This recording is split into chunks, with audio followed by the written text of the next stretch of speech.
Welcome to the Motor Mouth YouTube channel. I'm Zach. I'm Andrea. And we do full-length car reviews each and every week. And halfway through, we stop for a segment called Questions, Coffee, and Cars. And we've spun it off, and we're at number 80. 20 more to go until we get to 100, Andrea. Yeah, How do you get a question in? Follow along on Instagram at motormouth_Andrea. Every Sunday morning, I put a post out. We ask for questions. Once we have them all, the post is deleted, and we start the show. Time now for Questions, Coffee, and Cars. Your questions from Instagram. After seeing the Camry Hybrid 2025 review, I don't see any reason why all gas cars are not hybrids. If mass-produced, prices will come down, same as for electric cars. What do you think? Also, based on your recommendation for a first car, I'm going to test drive the Mazda and the Civic. Oh, Good choices. The Mazda 3. Yeah.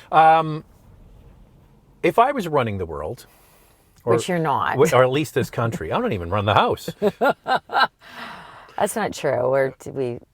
Come on, Andrea. We're together. This house is run exactly the way you want it. Not the outside. Not the outside. No, I'm in charge of the outside. He's and in charge of the outside. And the cars. And He's got his jobs. I've got jobs. All right. If I was running things outside of the house, I would, instead of forcing EVs by 2035, which is what they're trying to do, I would make it simpler. First step is... all vehicles sold in North America need to be hybridized by 2027 or 2028. Yeah. Just make them hybrids. For sure. And then you say by 2033, they all have to be plug-in hybrids, all that are sold. Yeah. So we need to do that step because you're right. You need to have volume in order to bring the prices down. Yep. So we're hearing stories from General Motors now that they're going back to rethinking hybrids and plug-ins. Ford has made that announcement that they're going to have all hybrids on all lines by 2030. Toyota's already doing that. And Chevrolet said to me that they're working on a plug-in hybrid for select models in North America. So they're all thinking about it. Here's the issue. Nobody knew, except Toyota, how could they see into the future that hybrids were going to be so popular? And that's basically what Chevrolet said. You know, government was pushing pure electric vehicles, and that's the direction that they were moving in. Now they know that the market has changed. They are fully aware of that. But the issue is, it takes a while to build a vehicle. 5 years. And so they are a little bit behind. I mean, you see that with Mazda as well. However, a CX-50 hybrid is coming towards the end of this year, and I think that's going to be a huge hit. Yeah, but you got to remember there's Toyota, the biggest car company in the world, and under their umbrella, they have other connections, right? So they have Mazda, they also have Subaru, and they're going to be using their hybrid system. Other brands could also license the Toyota technology. They also have a bunch of open source patents that they've made available to all brands. Yep. And Ford was smart early on that they got in with Toyota, and they have some licensing with them to use their eCVT. Yeah. That's the secret sauce to the Toyota system. Yeah. And reliable. I mean, Toyota's been making hybrids for a long time, and that is another brand, Ford. I think they've done a really good job with that. You know, they've balanced out hybrids and plug-in hybrids, and then they've got some EVs as well. But they've also pooched it on the EVs. I heard today that, because you've got to remember there's all the research and development money, not just the sales, how much it costs to make the car and how much they sell it for, but all the research and development dollars, because they've spun off Ford into two companies. Yeah. One that's in charge of EVs and one that's just doing the regular cars.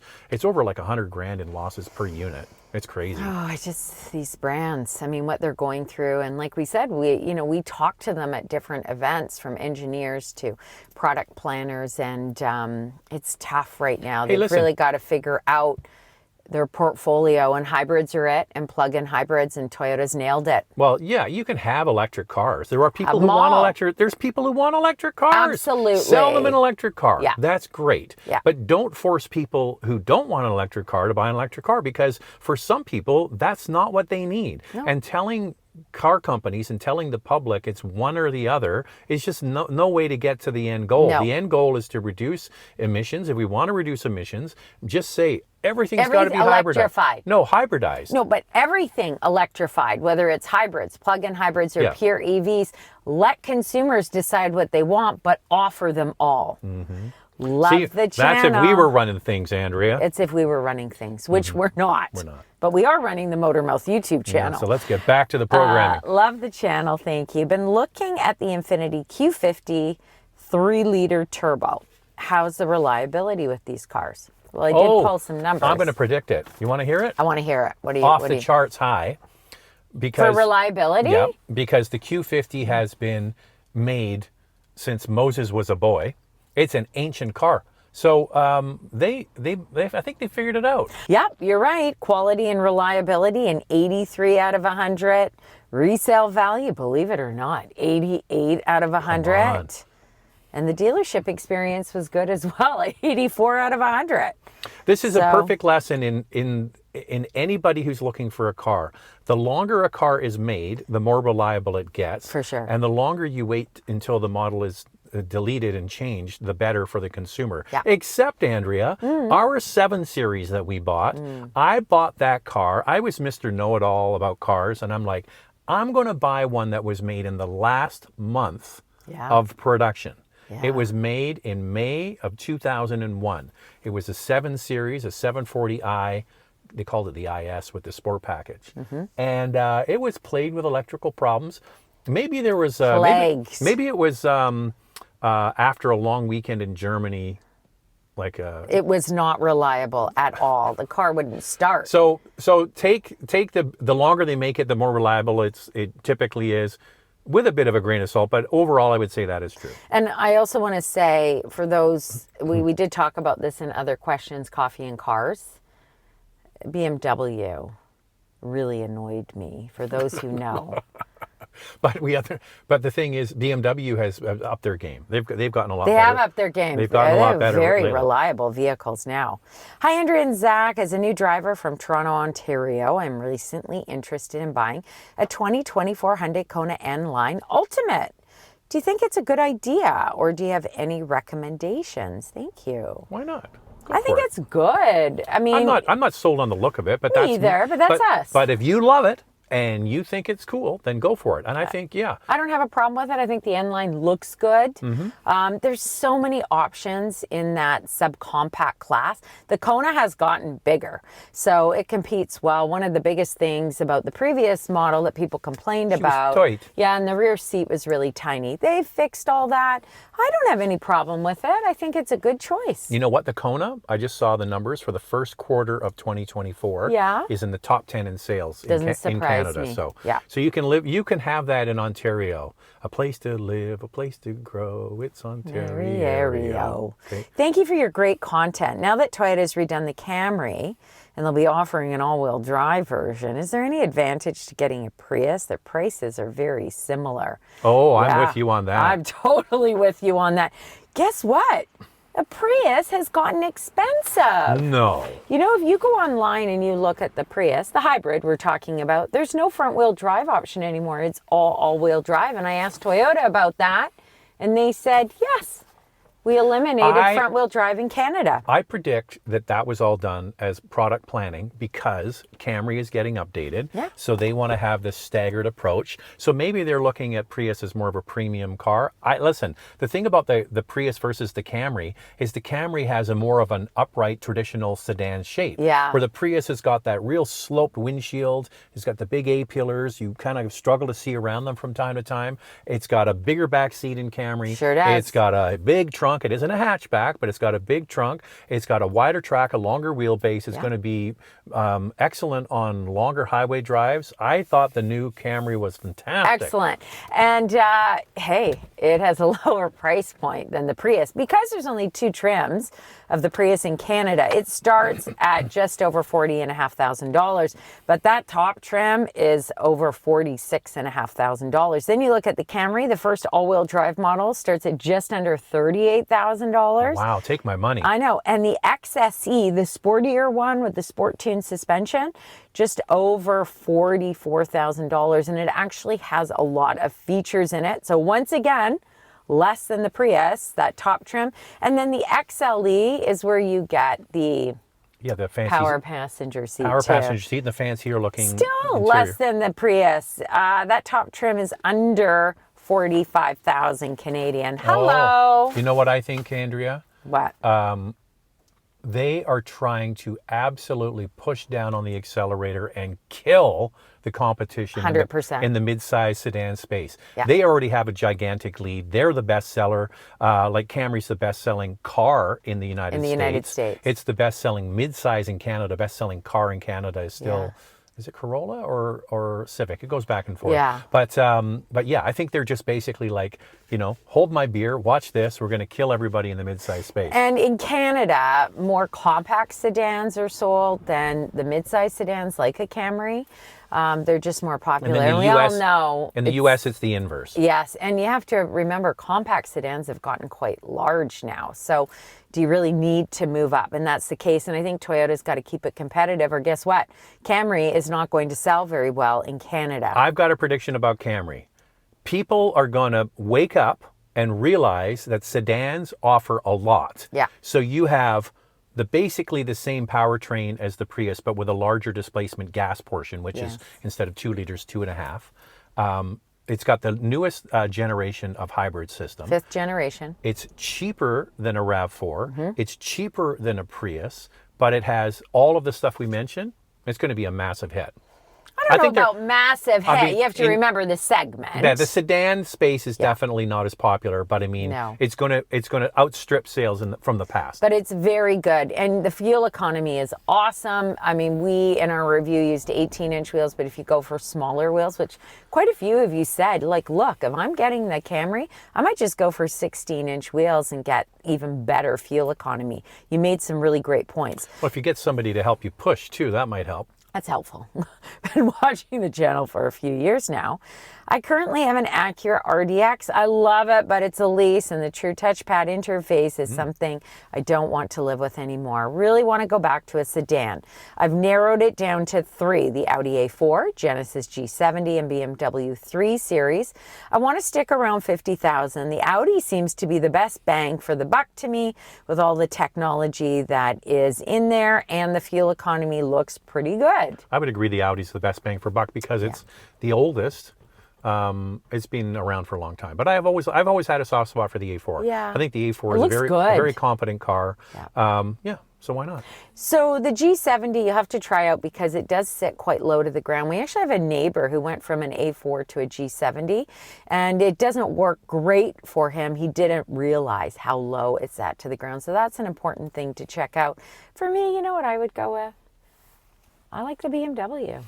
Yeah, the BMW That's is... what I like. I like how they handle. You can also get a plug-in with the BMW if that floats your boat. And the thing is that the plug-in is the least, from the last I checked, Andrew, the least expensive of the bunch.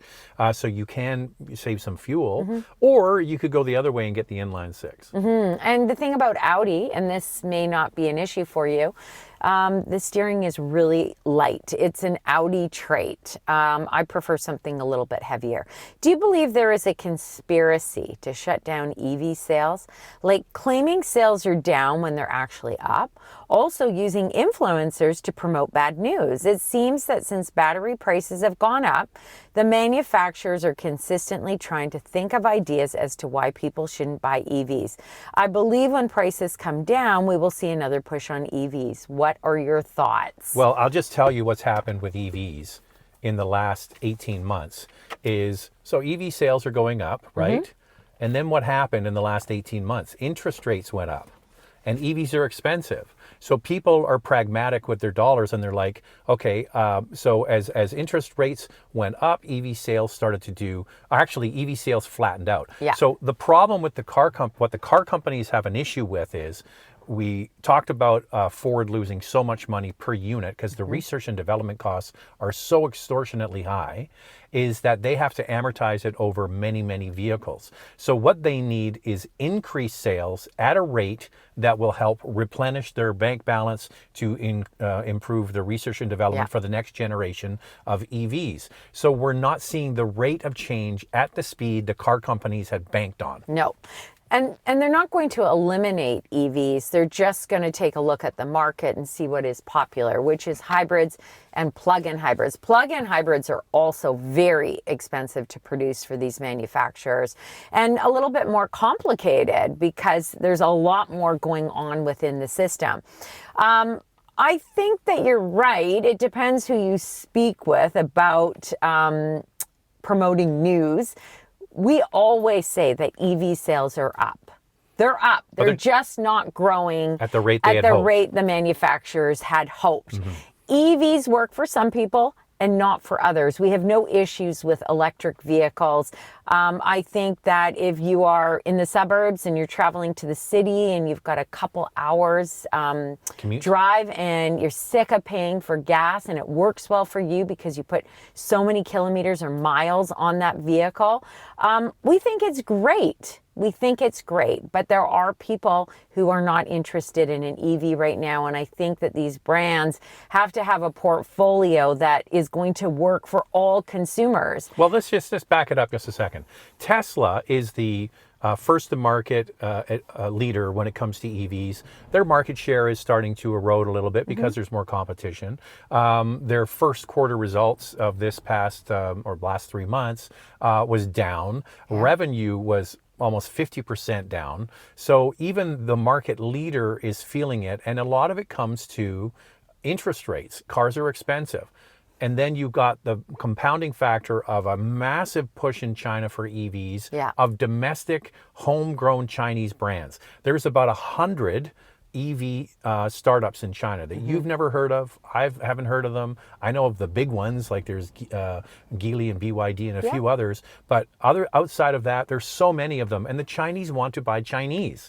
And so they can't count on selling into that market the way they used to. So it's a real problem. These brands, you have no idea how much it costs to develop an EV platform. So expensive. Billions, and what billions, they're doing... And billions, pull my finger, billions and billions billions and billions of dollars to develop a platform. And if they're not getting the volume of sales, it's just not worth it. So what we're seeing is they're not abandoning, as Andrea mentioned, EVs. No. They're just saying we're not pushing forward with the next batch until we see the market improve. I mean, if they see that these EVs are sitting on their lots and they're not moving, they've got to revisit what the market is telling them. And the market right now is saying some people want EVs and some people don't. So there's got to be a compromise with it. For those who love the whole EV experience, that smooth ride, instant acceleration, never needing to go to a gas station again, I think that it's great.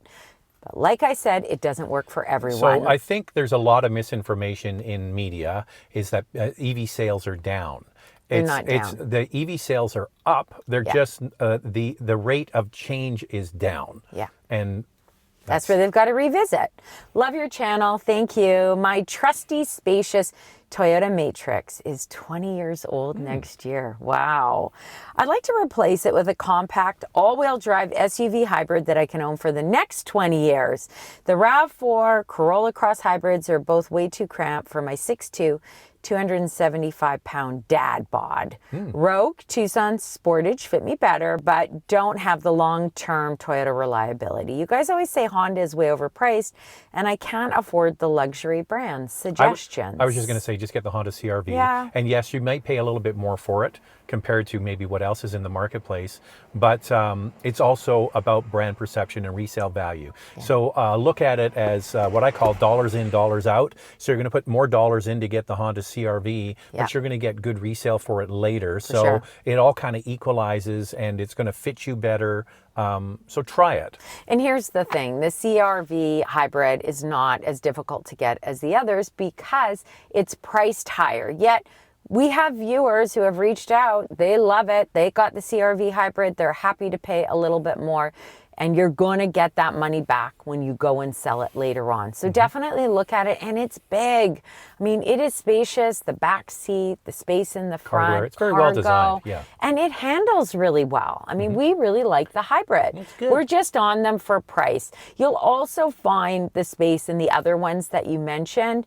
But reliability, they have had issues in the past. So the Korean cousins are very good. But if you're concerned about a long-term hold and resale value and reliability, and you're going to sleep better having a Honda in the driveway, do it. Go get a Honda. For sure. And that's it for us. Thanks for watching. If you want to get a question in, follow along on Instagram at motormouth_Andrea. Every Sunday morning, I put a post out with Zach and I holding coffees. We ask for questions. Once we gather them, the post is deleted and we start the show. We'll see you then. See you next time.